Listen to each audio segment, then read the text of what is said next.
Salut, je suis Sabrina de Champion Booster. Alors aujourd'hui, le défi numéro 4. Et j'ai choisi de partager avec toi l'histoire d'un homme qui est très connu.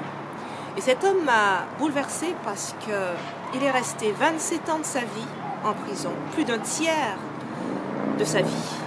Il a souffert, il a connu l'humiliation, il a été maltraité. Et cet homme a fait un choix, lequel il a fait le choix de pardonner. Je pense que tu connais, tu dois savoir de qui je parle. Il s'agit de Nelson Mandela. Cet homme a dit une chose, il a dit que le pardon libère l'âme et il fait disparaître la peur. Tu sais, je me rends compte que d'année en année, on avance dans la vie et quelquefois, à l'intérieur de nous, il y a des blessures, il y a des sentiments, il y a de l'amertume, il y a de la rancune qui nous empêchent de grandir, qui nous empêchent d'être épanouis, qui nous empêche d'être libre. Alors je me dis, si cet homme qui a vécu 27 ans de sa vie en prison, tu te rends compte, 27 ans de sa vie, plus d'un tiers, et cet homme a fait le choix de pardonner à ses ennemis. Waouh! Alors aujourd'hui, mon ami, si tu es blessé, si tu as vécu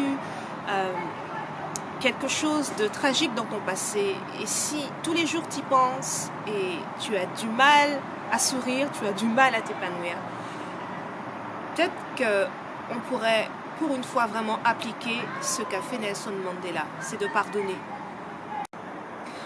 Nelson Mandela a dit, le pardon libère l'âme, il fait disparaître la peur.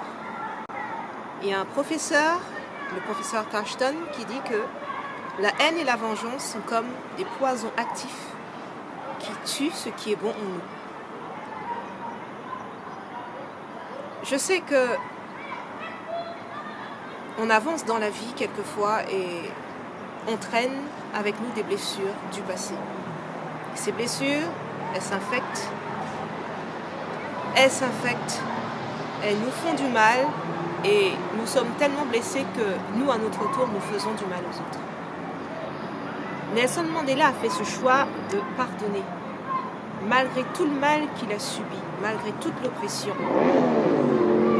J'ai entendu aussi l'histoire d'une femme en France qui était dans un bus et ce bus a été aspergé par des jeunes dans son quartier et cette femme a été brûlée grièvement.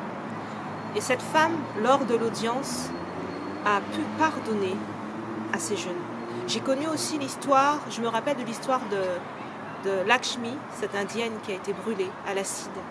Tout le visage, toute la poitrine brûlée et qui a fait le choix aussi de pardonner à la personne qui lui avait fait du mal.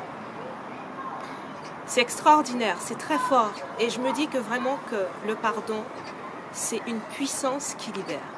Alors, si aujourd'hui tu as des choses en toi qui t'empêchent de grandir, qui t'empêchent de t'épanouir, des blessures du passé, je pense que c'est le moment de laisser toutes ces choses, de laisser ces fardeaux et de prendre la décision de pardonner. Et en pardonnant, tu te libères toi-même. C'est Sabrina de Champion Booster et je pense que le défi 4 a été relevé. Tu vas sur mon site championbooster.com, j'organise un événement le mois prochain, spécialement pour les femmes. Et ça va être un moment inoubliable. Je te dis à demain pour le défi Number 5.